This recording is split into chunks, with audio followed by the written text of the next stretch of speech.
লক্ষ বাসনা ছুটিছে গভীর আধারে। লক্ষ শূন্য লক হৈমত্তান্নশ্রয় ক্ষীয় জফলা লক্ষ, আর লক হৈমত্তান্নশ্রয় ক্ষীয় লক্ষ মানে সংখ্যা। তাহলে একটা লক্ষ সংখ্যা আর একটা লক্ষ আমার দৃষ্টি। আমার দৃষ্টি ঠিক নেই, আমি কি করছি, আমি কি করবো, আমি কিছুই বুঝতে পারছি না। আমার লক্ষ শূন্য লক্ষ বাসনা ছুটিছে গভীর আধারে। গভীর আধারে, আমি গভীর আধারের মধ্যে আমি চলে যাচ্ছি, আমি বুঝতে পারছি না আমি কি করব। আমি শুধু ছুটছি কিন্তু কিনারা খুঁজে পাচ্ছি না, আমি কিনারা খুঁজে পাচ্ছি না, আমি কোথায় ছুটছি। হ্যাঁ, সেই জন্য বলছে লক্ষ শূন্য লক্ষ বাসনা ছুটিছে গভীর আধারে। এবার কি বলছে? জানি না কখন ডুবে যাবে কোন অকুল গরল পাথারে। গরল, গরল মানে কি? অকুল গরল পাথারে বিষ। হ্যাঁ, বিষের মধ্যে আমি কখন ডুবে যাব আমি নিজেও জানি না। তাই তুমি তো করুণাময়, তুমি তো কৃপাময়, তাই তো বারবার তোমার কাছে আমি ছুটে আসি। তাই কি বলছে? তুমি বিশ্ব বিপদ হন্তা আছো ধারায় রুধিয়া পন্থা তব শ্রীচরণ তলে নিয়ে সমর মুক্ত বাসনা ঘুচায় মলিন মর্ম মুছায় তুমি নির্মল করো মঙ্গল। বলুন তাই গৌর প্রেমানন্দে একবার হরি বল। মর্ম মুছায় তুমি নির্মল করো মঙ্গল করে মলিন মর্ম মুছায় তুমি নির্মল করো মঙ্গল করে মলিন মর্ম মুছায় মলিন মর্ম মুছায়।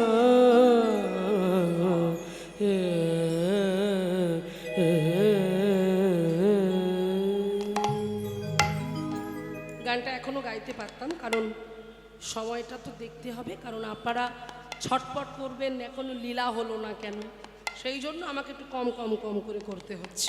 হরি বল, জয় রাধে। তো চলুন, সেই জন্য বলছে আমরা যে গৌরচন্দ্রিকা দিয়ে শুরু করেছিলাম, জীব জাগো বলে গোরা চাঁদ বলে কত নিদ্রা যাও মায়া পিশাচির কোলে।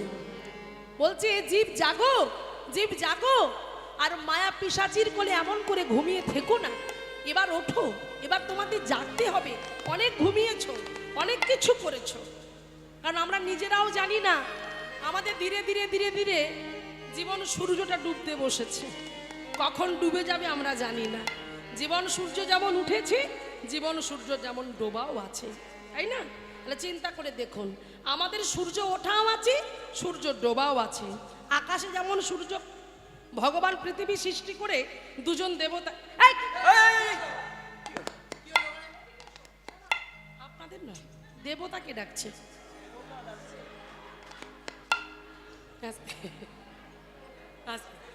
দুজন মানে পৃথিবী সৃষ্টি করে দুজন দেবতাকে ডাকছে ভগবান। এই এদিকে এসো, তোমার নাম কি? আগে আমার নাম, হ্যাঁ হ্যাঁ তোমার নাম। আর তোমার নামটা কি? আগে প্রভু আমার নাম সূর্য। বাহ, ভালো মিষ্টি নাম তো। এদিকে এসো, তোমাকে একটা কাজ দেয়া হবে। না, কি কাজ? তোমার কাজ হলো তুমি সকালবেলা উঠবে, হ্যাঁ, সারা দিন আলো দেবে, আর ঠিক সন্ধ্যা হব পশ্চিম দিগন্তে তুমি ঢলে যাবে। এইটা সূর্যকে বললো। তাহলে সকালে উঠবে, সন্ধ্যায় ডুববে। এই এই তুমি ওখানে কি করছো? এই তোমার নাম কি? হ্যাঁ তোমার নাম। আগে আমার নাম চন্দ্র। বাহ, তোমার নামটাও ভারী মিষ্টি। তোমাকে একটা কাজ করতে হবে। কি কাজ? সূর্যকে একটা কাজ দিয়েছি, সকালে উঠবে সন্ধ্যায় ডুববে, আর তোমার কাজ হলো তুমি সন্ধ্যায় উঠবে ডুবে যাবে, সকালে ডুবে যাবে। তাহলে এখানে লক্ষ্য করুন, তাহলে ভগবান তো চিন্তা করতে পারতেন, শুধু সূর্যকে দিয়েই কাজ চালাতে পারতেন। শুধু সূর্যকেই তো বলতে পারতেন যে সূর্য তুমি সারা দিন রাত আলো দাও। তাহলে পরিবর্তন করলেন কেন? এখানে তত্ত্বটা বুঝুন। তত্ত্বটা হলো আকাশে সূর্যের যেমন ওঠা আছে ডোবাও আছে, আমাদেরও জীবন সূর্য ওঠা আছে, জীবন সূর্য ডোবা আছে। সকালবেলা এই যে যারা বসে আছে এরা সকালবেলা, হ্যাঁ, এরা কিছু জানে না, বাবা মা দেয় যা পায় তাই খায় তাই পরে, এরা কিচ্ছু জানে না, সকালবেলা। এবার ধীরে ধীরে বেলা বাড়বে, বেলা বাড়া মানে কি, দুপুর বেলা, বাল্যকাল মানে সকাল, এবার বেলা বাড়া মানে দুপুর বেলা মানে যৌবন বেলা, মানে এর উপরে স্টেজে যারা বসে আছে যৌবন বেলা। হ্যাঁ, এইবার তারপর ধীরে ধীরে বেলা পড়বে মানে কি, মানে সন্ধ্যাবেলা মানে বার্ধক্যর কোলে ঢলে পড়বে। অনেক দেখুন পিছনে তাকিয়ে দেখুন, অনেক অনেক বয়স্ক বাবা মায়েরা আছে যাদের মাথার চুলগুলো কখন পেকে গেল বুঝতেই পারলো না। তার মানে কি, তার মানে জীবন সূর্য এবারে ডুবতে বসেছে, এবারে ঘরে যাবারে সময় হলো। কোন ঘর? ওই যে মজাক টালি বসানো এসি ঘর, ওই ঘর না না না না, ও তো তাসের ঘর। ও আজ আছে কাল কেড়ে নেবে, কাল থাকবে না আমাদের কাছে। এই জগতে সংসারে কেউ কারো নয়, কেউ কোনোদিন কারো ছিল না, আর কেউ কোনোদিন কারো হবে না। আমাদের ঘর তো ভগবানের ঘর, এখানে তো আমাদের দেখতে পাঠিয়েছে। আমরা যেমন বিদেশে বেড়াতে যাই, মাঝে মাঝে একঘেয়ে লাগে ঘরে থাকতে থাকতে, একটু হাওয়া বদল করার, রান্না করার সময় পাচ্ছি, ছেলেকে স্কুলে যাবে তার সমস্ত রান্না করার সময় পাচ্ছি, নিজে ঠিক টাইমে খেয়ে নিচ্ছি, নিজে চাকরিতে যাব সেটাও সময় পাচ্ছি। কিন্তু যে চাকরি দিল, যে স্বামীর চাকরি দিল, যে সন্তান দিল, যে টাকা পয়সা ব্যাংক ব্যালেন্স সব কিছু করে দিল, তার কাছে আমার যাওয়ার সময় হচ্ছে না। এটা বড় কষ্টের, এটা বড় দুঃখের। আরও একটা বিষয় দেখবেন, এটা অনেক জায়গায় হয়ে থাকে যে আমাদের বাড়িতে খাবারের থালার সাইজ এত বড়, আর একজনের থালার সাইজ ঠিক এতটুকু করে, আর সেই থালায় কি দিচ্ছি, ওই যে সাদা সাদা মতো গো। হ্যাঁ, সেই জন্য বলছে এত এত সুন্দর অনুষ্ঠান, এত সুন্দর ঝাড়বাতি, এত সুন্দর সাউন্ড, এত সুন্দর প্যান্ডেল করেছে, আপনারা ছুটে এসেছেন কার জন্য বলুন তো? ভগবানের জন্য, তাই তো? আপনারা এসেছেন, আমি এসেছি কার জন্য? ভগবানের জন্য। এত ভালো সাউন্ড এসছে কার জন্য? ভগবানের জন্য। বাবুরা এতদিন পরে পরিশ্রম করছে কার জন্য? ভগবানের জন্য। তাহলে সবটা যদি ভগবানের জন্য হলো, তাহলে ভগবানের থালাটা কি আর জীবনে বড় হবে না? একটু ধ্যান দেবেন, মাঝে মাঝে একটু চেঞ্জ করুন। প্রতিদিন মানুষের যেমন এক খাবার খেতে ভালো লাগে না, মাঝে মাঝে আপনারা তো নারী জাতি, আপনারা তো মা, একটু নারকেল নিয়ে এসে নারকেল কুড়িয়ে একটু নারকেল নাড়ু বানান না। একদিন আপেল দিন, একদিন নেশপাতি দিন, একদিন খেজুর দিন, একদিন নাড়ু দিন। যখন নাড়ু আপনি দেবেন, দেখবে এখন যে নকুলদানা দিচ্ছেন, ওই নকুলদানার প্রতি কিন্তু কারো ইন্টারেস্ট নেই। কেউ কিন্তু ওই ভগবানকে দেওয়াই স্বাদ, কিন্তু ওখান থেকে তুলে নিয়ে কিন্তু প্রসাদ করে কেউ পেতে চায় না। আরে নকুলদানা কে খায়? এটা বাস্তব। কিন্তু যখন আপনি একটা নাড়ু বানিয়ে আপনি ভগবানকে ভোগ লাগাবেন, বা একটা অন্য খাবার বানিয়ে, একটু সন্দেশ বানিয়ে, ছানা বানিয়ে ভগবানকে দেবেন, তখন দেখবেন আপনার বাড়ির ছোট্ট নাতিটাই বলবে, ওটা আমি আজকে গোপালকে তুমি লাড্ডু দাওনি, দাও না আজকে একটা লাড্ডু। চিন্তা করুন, তাহলে তার প্রতি কিন্তু একটা লোভ আসবে, আপনারও একটা ইচ্ছা জাগবে যে ওটা আমি নিজে হাতে বানিয়ে আমার গোপালকে সেবা দিয়েছি, আমার গোপীনাথকে সেবা দিয়েছি। এইভাবে যখন আপনি চেঞ্জ করতে থাকবেন, তখন দেখবে ভগবানের প্রতি ভালোবাসাটা আপনার একটু একটু বাড়ছে। তখন নিজেই আপনি অনুভব করতে পারবেন, ফিল করতে পারবেন যে ও পাথর নয়, ও মাটি নয়, ও কাষ্ঠ নয়, ও ভালোবাসলে ভালোবাসার দাম দেয়। আমরা তো ভালোবাসতে পারি না, আমরা তো বলতে পারি না, আমরা তো হৃদয় দিয়ে গাইতে পারি না। ভগবান চায় না দাও, দুঃখ নাই, নকুলদানা যদি দিতে মন চায় দাও। ভগবান বলছে দেওয়ার সময় চোখে যেন দুফোঁটা জল থাকে।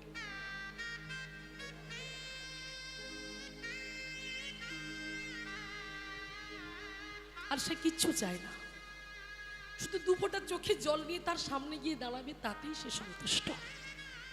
হ্যাঁ, আর বলবেন নয়নের জল দিয়ে কেঁদে কেঁদে বলবেন, আমার হিয়ার মাঝে লুকিয়েছিলে, দেখতে আমি পাইনি, তোমায় দেখতে আমি পাইনি, বাহির পানে চোখ মেলেছি, বাহির পানে আমার হৃদয় চাইনি আমার হিয়ার মাঝে লুকিয়েছিলে দেখতে আমি পাইনি তোমায় দেখতে আমি পাইনি। নিতাই গৌর প্রেমানন্দ একবার হরি বল। হরি বল হরি বল। এই আকুলতা ব্যাকুলতা নিয়ে যদি আমরা তার কাছে যেতে পারি, সে নিশ্চয়ই আমাদের কাছে আসবে। আর সেই জন্যই আজ ভক্তিবিনোদ ঠাকুর তার পদে বলে উঠলেন যে তোমরা আর এমন করে ঘুমিও না, তোমারে লইতে আমি হইনু অবতার, আমি বিনা বন্ধু কি আছে তোমার, এনেছি ঔষধি মায়া নাসিবারে লাগি, এই হরিনামে মহামন্ত্র লও তুমি মাগি। তাই আজকে আমার মহাপ্রভু বললেন, শোনো, চিন্তা করো না, তোমারে লইতে আমি হইনু অবতার, আমি বিনা বন্ধু কে আছে তোমার। তাই তোমাদের কোনো চিন্তা নেই, তোমাদের মুক্তি দেওয়ার জন্য, তোমাদের মুক্তির উপায় বের করার জন্য আমি নিয়ে এসেছি সেই নামামৃত। হরে রে নাম, হরে রে নাম, হরে রে নাম ওইবা কেবলম কলহু নাস্তেবা নাস্তেবা নাস্তেবা গতির অন্যথা। কলি যুগে হরি নাম ছাড়া কোনো গতি নাই, কোনো গতি নাই, কোনো গতি না। হরি বল। তাই আজকে সেই হরি নামের ভেলায় ভাসতে ভাসতে আজ আমরা সবাই যাব, সবাই বলবো, আমরা সবাই একসঙ্গে গাইবো, বলবো মহাপ্রভু আমরা ভালোবাসি এই নামকে, তোমার নাম ছাড়া আমরা কিছু জানি না। তো সবাই একবার বলুন দেখি, হেমদণ্ড বাহু তুলে। হ্যাঁ, সবাই তুলেছেন? বেশ, যাদের হাত আছে তুলুন, যাদের নেই তোলার দরকার নেই। হ্যাঁ, যাদের ভগবান হাত দিয়েছে তারা তুলুন, আর ভগবান যাদের হাত দেয়নি কি করে তুলবেন বলুন? হ্যাঁ, সবাই বলুন, নিতাই চাঁদ কি, নিতাই চাঁদ কি, গৌর সুন্দর কি, রাধা রানী কি, শ্যাম সুন্দর মদন মোহন কি, গিরিধারী গোপীনাথ কি, বাঙ্কে বিহারী কি, বৃন্দাবন ধাম কি, এত ভালো ভক্ত কি, নিতাই গৌর প্রেমানন্দ একবার হরি হরি বল হরি বল। তো সবাই আমার সাথে আজকে, বাহ, হ্যাঁ বাহ, খুব ভালো লাগছে, ভীষণ ভালো লাগছে। সবাই আমরা হাতে তালি দিয়ে, করতালি দিয়ে, এইরকম ভক্ত আমি চাইছি। মানে এইরকম শোনার মতো ভক্ত না হলে তো মানে শ্রোতা যদি ভালো হয় বক্তার বলতেও সুবিধা হয়, আর শ্রোতা যদি চনমনে হয়ে যায় বক্তার গাইতে ভালো লাগবে না। তাই সবাই মিলে একটু করতালি দিয়ে আমার সাথে গাইবেন, হাতে তালি দিয়ে সবাই মিলে বলবেন। গানটা কিন্তু আপনারা প্রত্যেকে জানেন, নরোত্তম দাস ঠাকুরের অপূর্ব সুন্দর একটা পদ দিয়ে আমরা এই পদটি গাইব, তারপর লীলার মধ্যে প্রবেশ করব। তো চলুন আমার সাথে সবাই হাতে তালি দিয়ে গাইবেন, কেমন? বাহ, হরে কৃষ্ণ। হরি হরায় নম কৃষ্ণ। বাহ বাহ বাহ বাহ। আবার হরি আবার ধন্য ধন্য, জোরে জোরে বলুন। তারপরেরটা গোপাল, বাবা, তারপরেরটা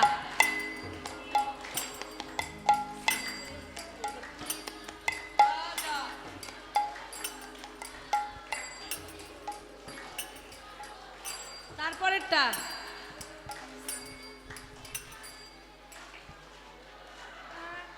যা যা সব গন্ডগোল। এই জন্যই আপনাদেরকে দিয়ে আমি শুরু করালাম।